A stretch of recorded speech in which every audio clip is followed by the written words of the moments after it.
The motormover certainly isn't necessary, but it's a very useful addition, especially if you are a single user.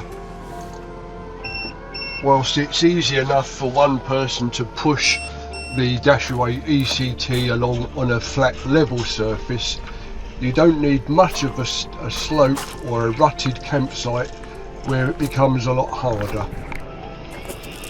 So with the motormover, it's literally moved about at the touch of a button. Of course you hitch it up to the car using the same method, so it's millimetre perfect.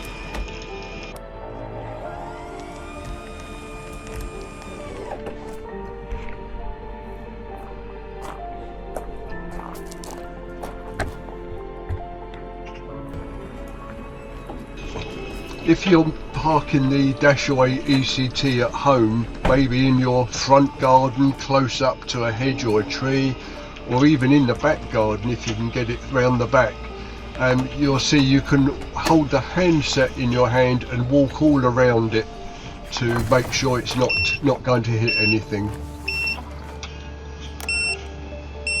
These lower two buttons retract the rollers, both at the same time. Takes about 20 seconds to fully disengage.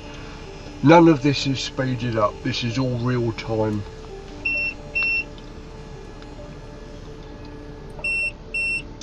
Turn the handset off and that's it done.